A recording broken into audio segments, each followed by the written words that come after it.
Okay, hello, Dragon Slayers. I'm delighted today to be joined by a friend, a brilliant man, somebody that I've admired for years who coincidentally shares genes with me. He's a cousin. This is Michael Dallen. Michael is an attorney, a political activist, somebody who's interested in humanized and urban real estate, and he's also a biblical scholar. I asked Michael to join me on this discussion because I think he's got an awful lot to offer on the path to heroism. Uh, Michael, as part of his biblical studies, has actually authored a book entitled The Rainbow Covenant, and you can see it in the background. And Michael, why don't you tell me a bit about your journey in life and how did you get here? Hi, Doc. Um, Cousin Doc. Well, we have a picture of our family from about 1918, I think, um, of our forebears, our great grandmother and great grandfather, and your grandfather in the picture. And I talked to our late cousin Martha Leviat not long ago before she died, and she remembered visiting there. Um, and she was saying that our people were from from Lithuania. They'd come here with nothing, and they peddled and they made their way. They bought real estate. Later, they were shut down by the Great Depression, but there they were. And her impression and what she got from her father, our Uncle Max, was that our grandfather, our great grandfather, um, Eliyahu, was a Torah scholar. He devoted man, devoted to Torah, that he spent all his time with Torah, with study, with prayer. And our great grandmother, my mom called her Grandma Bitker, was this devout lady who, was steeped in Torah observance for woman, um, and we come out of the Lithuanian Torah observance, a very devoted people. Um, and I and my way, but we're all Americans. We all had to find our way. We all had to make a living somehow, and they did, and we did. Um, but along the way, I think I discovered, as you did, that there's something there that this tradition is not just based on wishfulness and fantasy and superstition, as I thought as a kid, but it's the real thing, that there really is a God, that the world was created by him for his purposes, that we are here to serve him, and that we are Israel. We are his people, Israel, who have a special responsibility to try to bring other people to this God whom we know to be a God of charity and kindness and justice and truth. Um, so I was somewhere at a service where they asked an icebreaker, what is the value most important to you in the world? And different people came up with different answers. And family, one girl was converting to Judaism, and she was saying that her most important value was mikvah. That's what her target. That's what she was aimed at. And the value that I announced and that I believe is the most important thing in the world and in my life is truth, emes, finding out what is real, what is true. And along my life journey, um, I came to the conclusion that not it, Torah and observance, religious observance is not there just to make us feel good or to make the passage of life a little smoother, but that it's true that we really are here to serve um, the King of the universe, that we can come closer to him, that we can emulate him, an imitation of, of God's greatest qualities of mercy and truth, truth seeking, and charity, and that it is our obligation to share what we know, truth, with the world. So that's how it began. Kind of. Some of it was loyalty to the people of Israel after the Holocaust, after 1/3 of the world's Jews were exterminated, were murdered by an extraordinarily evil force called the Nazis. Um, what could we do on behalf of the remains of our people? Um, and I studied the people, and studying the people led me to their God. And on the way to that, you discover who and what a little bit of who and what the Jews are in the world. And the Jews are one of the key nations of history. And I didn't know that. I mean, I just assumed that we were just another people.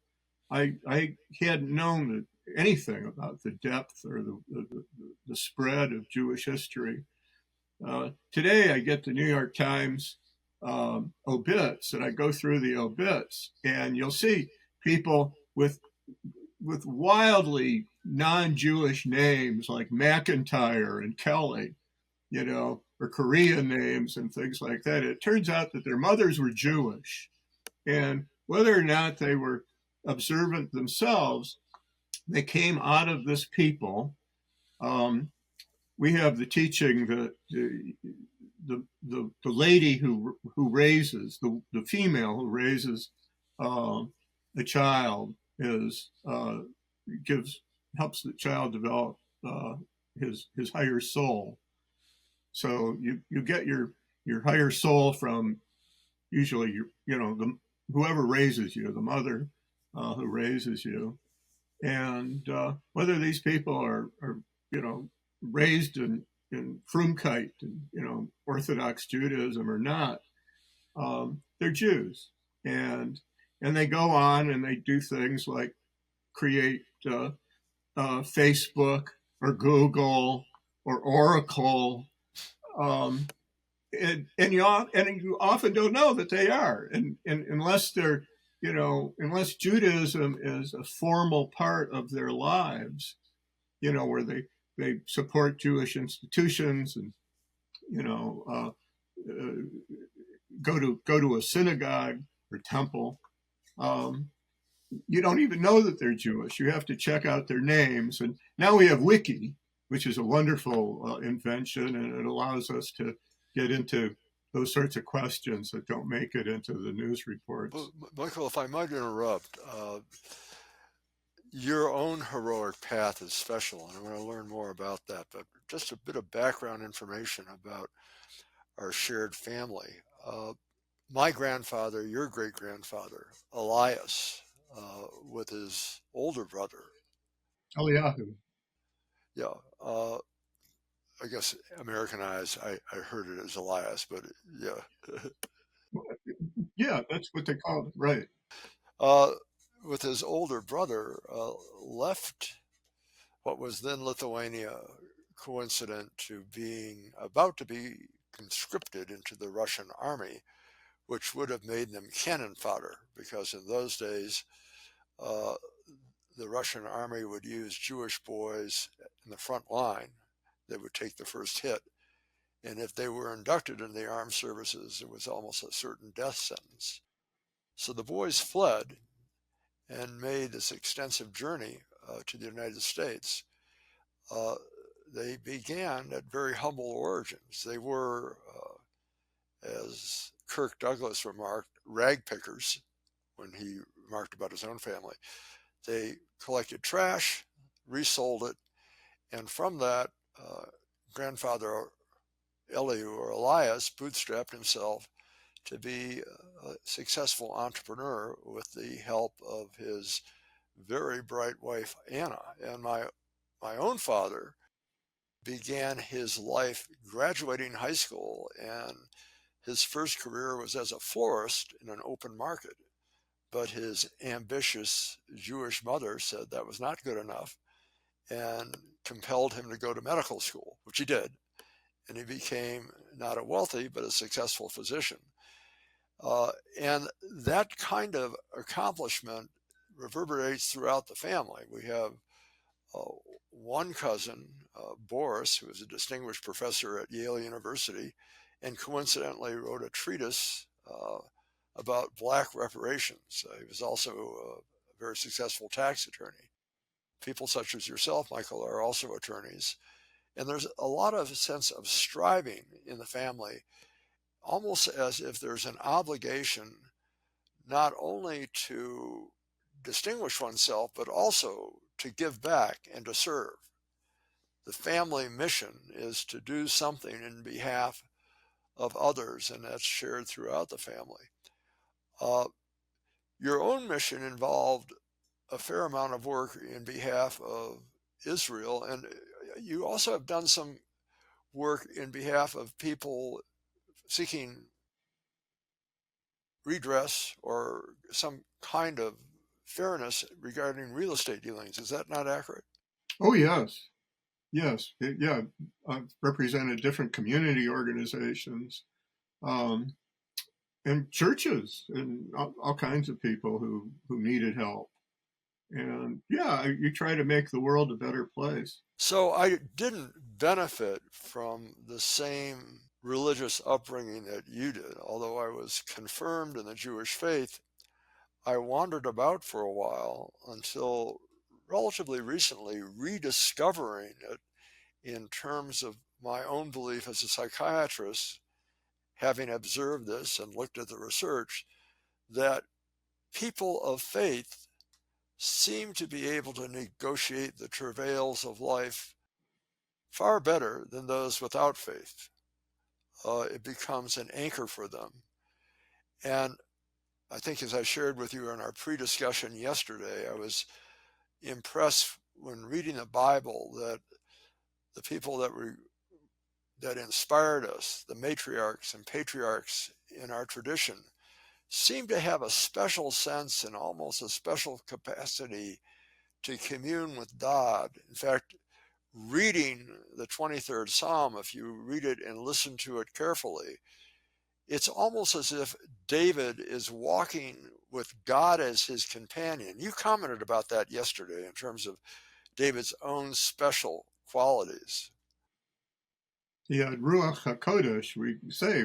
He had a high level of divine inspiration, not the level of a Moses, nor the level of an Isaiah or a Jeremiah, but nonetheless enough to get him into the canon. Enough actually to provide his path and his inspiration, and, if you will, a sense of being protected, and also a sense of obligation. Well, brushing up against the divine will do that, yeah. Now, what inspired you to write that wonderful book, The Rainbow Covenant? But wait until you read it. You'll really like it, at least in part. I just read reviews, but I'm waiting for the hard copy to come. Okay. Well, Judaism, my upbringing was conservative Jewish. We lit Hanukkah candles, but we didn't light Shabbos candles, except sometimes we would visit an old aunt on one side of the family or the other. But we weren't that religious. That the World War II generation that brought us up um, had a lot of their religion wiped away from them. They had the idea. Our cousin, your cousin Aaron, my cousin Aaron, and my mom and the others kind of kept their religion on the QT. My mom would say a silent hamotzi, a prayer over bread, over her food, but I never knew that. I think they had the sense that it was kind of shameful. They grew up in a time before the discovery of what we now call, in a semi-jocular way, the Big Bang. the idea that the world, that the universe should be created in a matter of seconds or microseconds was just completely alien to them. The idea, since before the Romans, the idea that's taught of Torah of the universe bursting out into existence ex nihilo from nothing was just considered poppycock. And then, that particular key teaching of the Torah was validated by modern science. They found the echoes of the Big Bang and in the universe. By the way, many of whom were Jewish. Yeah, yeah. No, I think one of the key radio scientists, was listening to the echo and was wondering, what is this? And but that's because a lot of key scientists are Jewish, because we have this we're the people of the book. We're an enormously studious people. We're Torah gives us a lot. It gives us an interesting idea about history that is not universally shared by the Gentile world.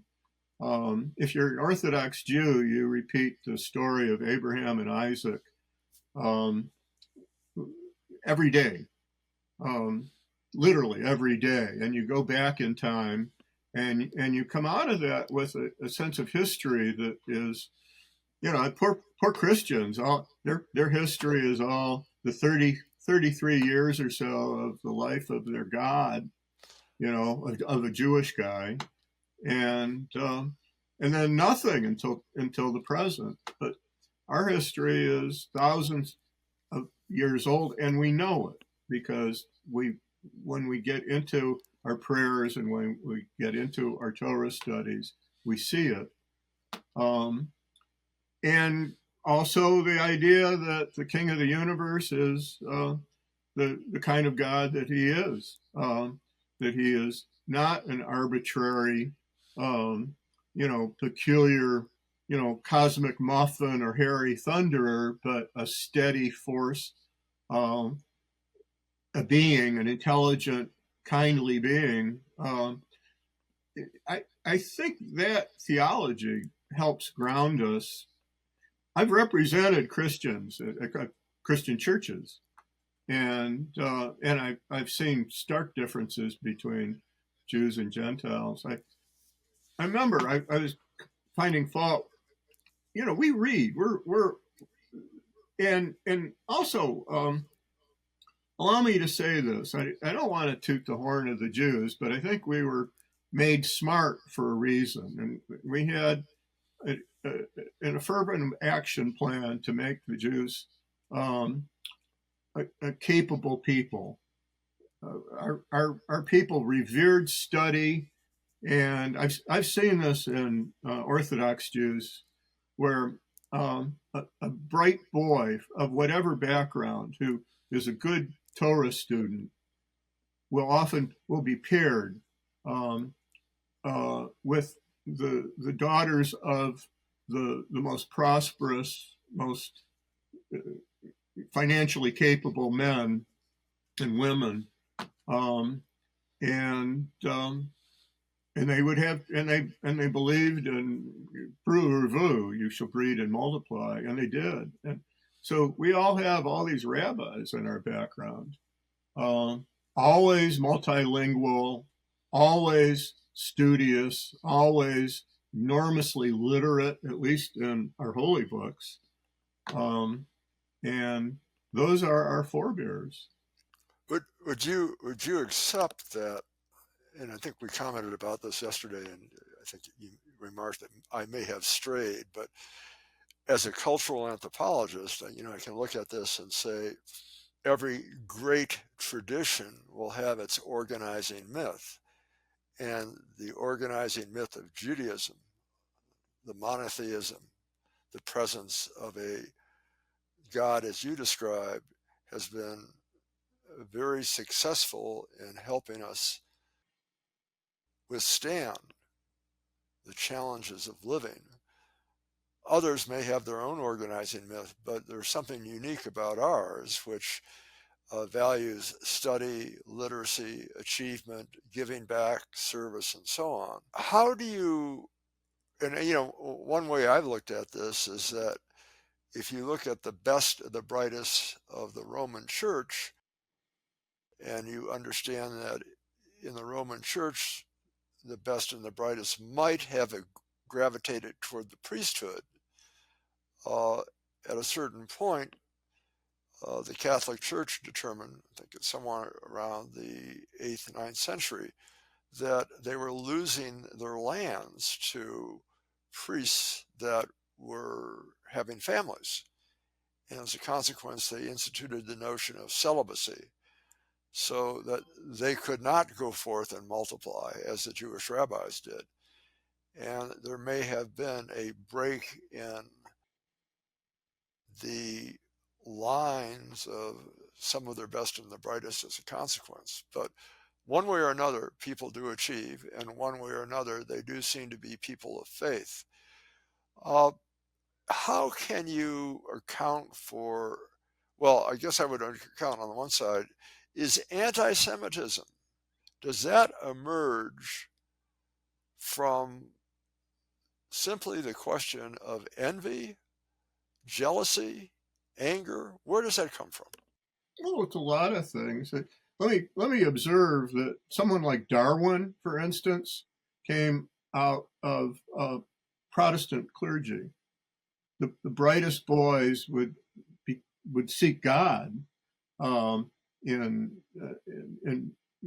late Renaissance England, and when the church was dissolved in England, they would become Protestant pastors. So England had this enormous burst of creativity that we call the Industrial Revolution early on. But the proponents were the children of Protestant pastors, like Darwin was.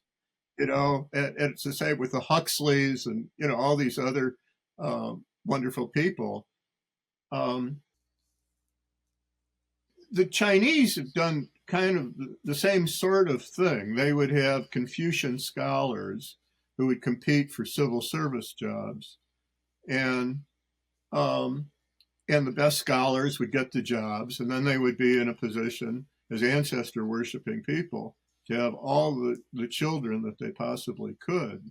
So they filled China with their children, who were selected as the children of scholars. And in Confucianism, it's interesting. It's probably, well, I don't know what it is. They talk about Confucianism as the way of the Jew, and I don't know if they got that from thousands of miles away and or not, but the way of the Jew is what produced Ju. It is what produced a great deal, many of the children of the Chinese. Um, Anti-Semitism is just built into the system. It isn't just envy, but here we are to announce to the world that we have a better way, that we have been selected to bring people to a better way. The chosen people. The idea of being chosen for this mission, and that and that our way is better than the ways of others, is just anybody seeing that was going to say, well, those people must be presumed to be guilty before you decide that they're innocent, because it just sounds so outrageous. It just sounds so pompous. And it would be pompous, except or unless it happens to be true. I don't talk about founding myths because I feel that's not fair to what we have. I don't regard, Torah as, of course, there are mythic elements, legendary elements in our tradition, but it's not myth. We regard our Torah as essentially, a true accounting of what happened. Like we will talk about the laws of kashrus or kosher foods. We don't say that the the prohibition on putting meat and milk together, or against eating snails or grass uh, or lobster or pig is a taboo, because that's insulting. A taboo is something that has no reason for it, but we have a command from heaven, as we believe, and it served us well over thousands and thousands of years. So myth is not the word I would use, but there are some deep concepts in Torah that aren't normally explored by people. Like we have a concept of Amalek, of the anti-Israel, represented by people like the Nazis or Haman in the recounting of Purim. Um, and Haman was a classical example of Amalek. You know, this is, there are 613 Torah commandments. People have gone through the 5 books of Moses and found 613 different commands. And knowing you, Michael, I'm sure you've memorized all of those. I have hardly, no. There's a lot, and most don't apply today without a temple. And but 3 involve Amalek, and it's don't forget Amalek, and then a positive command, but remember Amalek, and try to drive Amalek, this anti-Israel, into extinction. And we have a promise in the Torah that Amalek and Israel will be at odds with each other until the end of time, until the end of the current era. Um, and we see elements of Amalek in the Iranians, um, in Hamas and Bin Laden and the others who seem to be jealous of the people of Israel, and think they're better. It's a really interesting psychological syndrome, and I'm dying to get you poking into it, because I think you'll bring a lot of talent to the quest. Um, the phenomenon of Amalek, but it goes back literally to the beginning. The first appearance of Amalek is right after crossing the Red Sea, and that's when Amalek first raises his ugly head, and then Amalek repeats again and again in history through the Black Hundreds and the Inquisition, and all who not all. I mean, lots of people try to destroy Israel, but Amalek has a special cachet. Um, there's a lot in there for us. What would you say to a passionate Muslim or a passionate Catholic that does not intend harm but acknowledges differences? Is there a way that we can heal any breach there without conversion? Oh, of course, sure. Yeah, no. Well, like I say, it's jocular way, but we all get to go to hell our own way. How about heaven? Well, we'll see what the King of the Universe does, but we know that he's just. We know that he is kindly. We know that he is charitable. We know that he is generally much, much more liberal than we would ordinarily give him credit for. We, with our narrow human prejudices and partisanship. So, I mean, the only intelligent way, I think, of dealing with, the obviously righteous Gentiles of other, people of other nations is as fellow strugglers with us on earth, and then power to them, and in fact the Torah obligates us to do what we can for them, to treat them just like our own. When I read the Old Testament, and I'm sure that you've come across this yourself, uh, the events of recent history, and by recent history, I'll go back to uh, the early part of the last century, they seem to be anticipated in the Old Testament, that there are various echoes of what went on in the past, whether it be the Holocaust, echoing the attempts of Haman and others. How is that? What is the unique genius in the Old Testament that helps us anticipate this? Well, we believe that it's given from on high. That Deuteronomy was written by Moses himself. We believe that, um, but where his pen was not directed, his quill or whatever he is, was not directed, uh, but it came from his own seeking. But as a prophet, but the other four books from Genesis on, we have the the the, the tradition that this was almost. Well, you're a writer. I mean, you know what it is to write. Sometimes you're just taken up by. You don't know where your work comes from. Well, I write. Yeah, I write best when I believe I'm a channel. You feel like a channel, right? Yeah, I don't own it. I try to, as much as possible, translate it. Yeah, think of the first five chords of Layla, or the first chords of "Gimme Shelter." You know, they asked Keith Richards, "Where did that come from?" He goes, "I don't know." They, Paul Simon, "Where did that come from?" "I have no idea. I just came." And you have that kind of thing that happens. Um, but I think these were things that we needed to know and be told.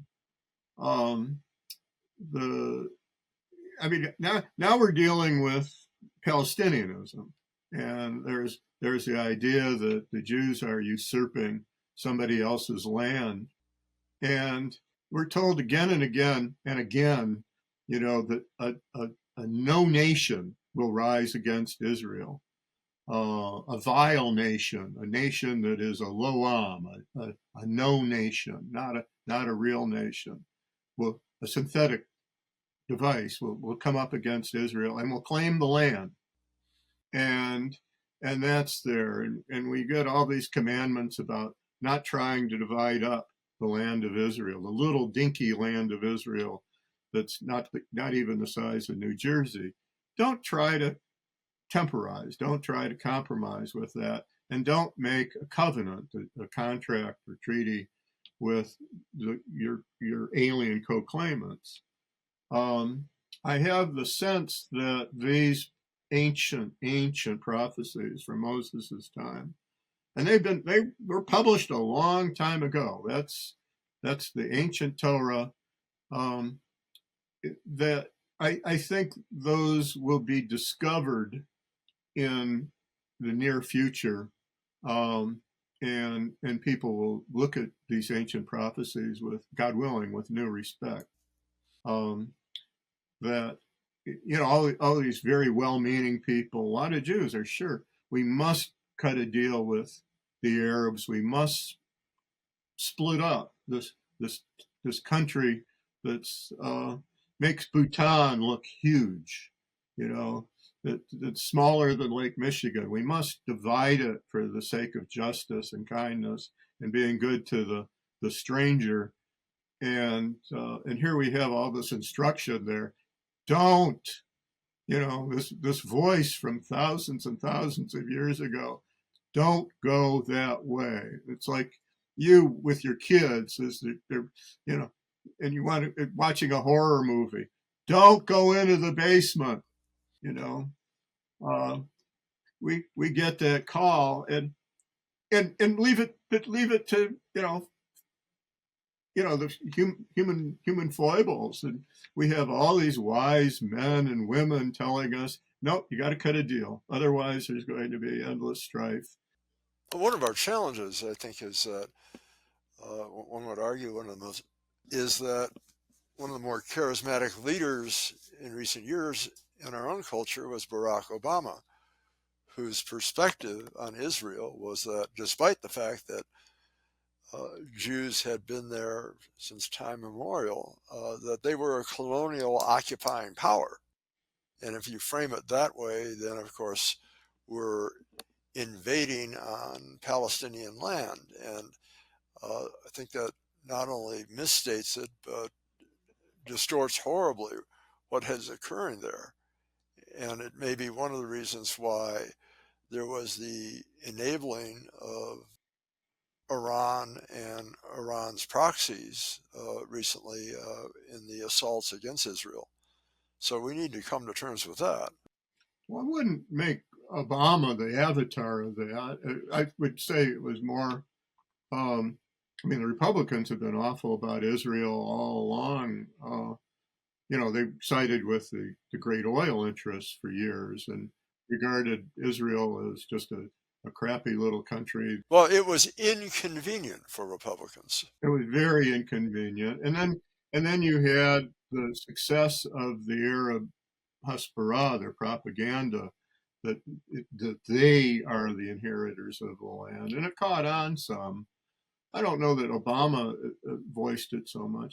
We had a problem with Carter, and Carter, who felt that the return of the Jews to the land of Israel, as prophesied, had no more spiritual significance than a bucket of warm spit. Well, my argument about Obama is that because of his posture that the United States was an occupying colonial power, enabled much of what, yeah, yeah, well, U.S. as well, that uh, enabled much of what's going on in Iran right now. Well, Iran is like a woman with her skirts up above her head, lying prone, right? I mean, at this moment, they don't have any air defenses now, or any substantial ones, because they were taken out in the recent warfare. And which, thank God for the United States Navy, uh, which helped a lot, and of course the Israel Defense Forces taking out those Russian air defenses. So now it's going to take a long time to get new ones, especially since the Russians need all the air defense they can get. And Iran is not such a belligerent power. All of a sudden, after but there too, I mean, Iran was an exemplar of this Amalek force. And I have the sense that now Turkey wants to step into their shoes and continue it. They're making the same kinds of noises that we've got to get back Al Aqsa. Al Aqsa, the Muslim shrine built upon the old Jewish temple. Which is symbolism. I mean, that is, Islam supplants uh, Judaism. And I was in Oman not that long ago. I was traveling, and there was a guide, this Arab, very well educated, erudite guy. And it was Shabbos, and I had my prayer book, my siddur out, and he was asking, "What do you got there?" And it's a Jewish siddur, and let me see. So he reads this prayer, and he goes, "Well, yeah, that's just like our stuff." And I go, "Well, where do you think your stuff came from?" And so then he turned me over to the secret police, but um, but it's something else. I'm writing something now about the Turks now going on and on about the same Al Aqsa Mosque that they spurned. They had no interest in it, but now it's a symbol, and they want to take over from Iran. But again, we have these interesting prophecies that God curses those who curse Israel and blesses those who curse Israel.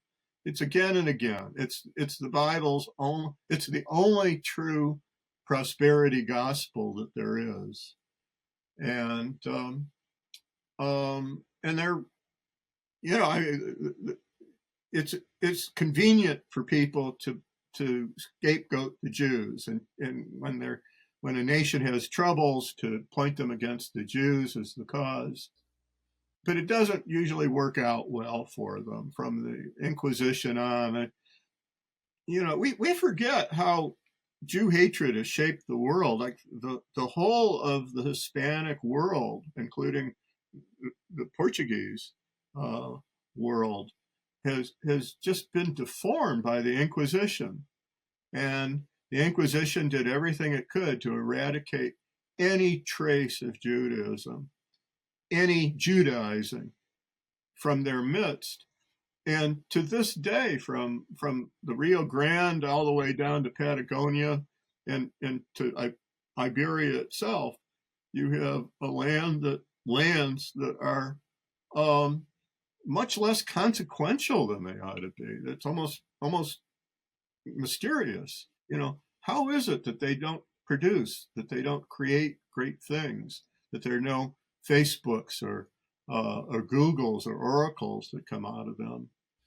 And you hypothesize because they've done all they can to purge the Jewish faith? Yes, and doing that, you purge enormous creativity, enormous production, enormous good. But yet you can visit a city like Toledo and still see vestiges of Judaism. In fact, they have preserved an old synagogue there.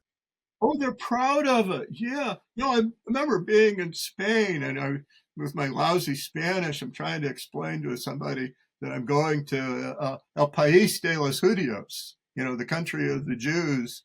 And, oh, I'm Jewish. And the guy has a little Xeroxed piece of what goes into what goes into our mezuzah or tefillin, a little bit of from Deuteronomy and Exodus, and I'm Jewish,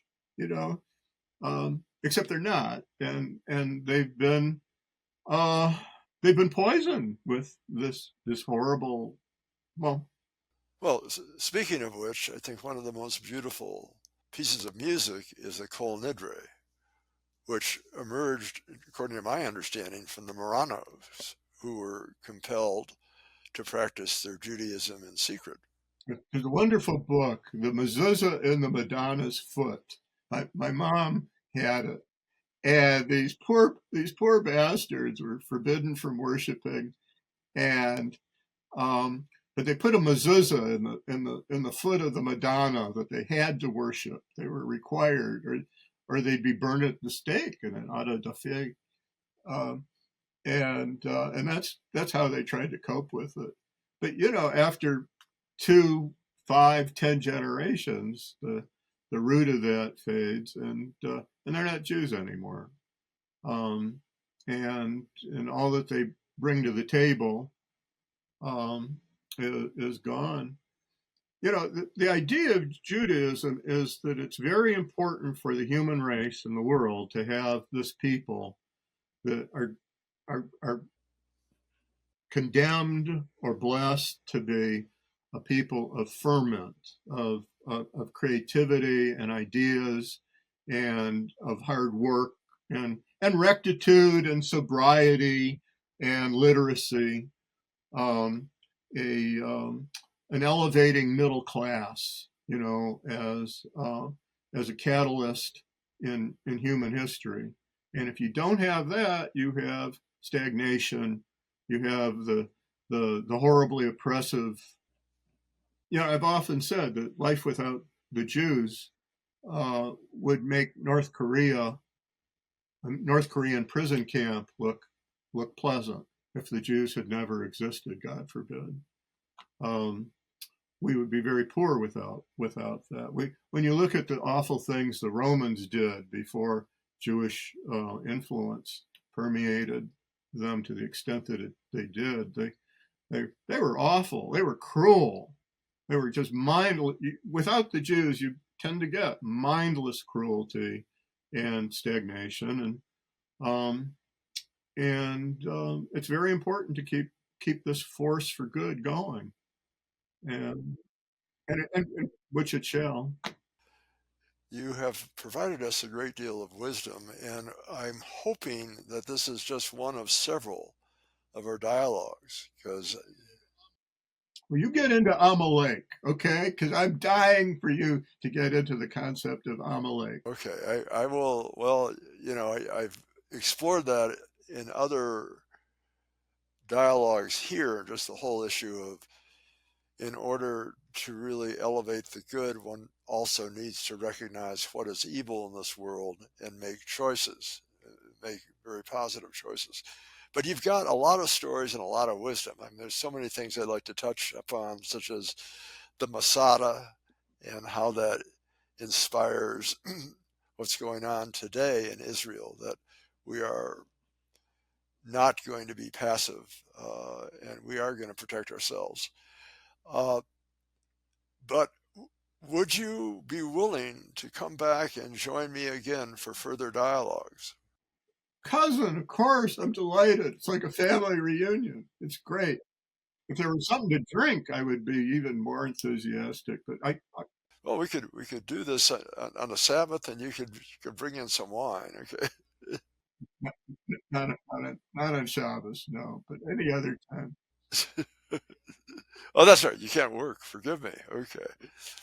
Okay. No, we'll pick another time. We'll pick another time. Okay.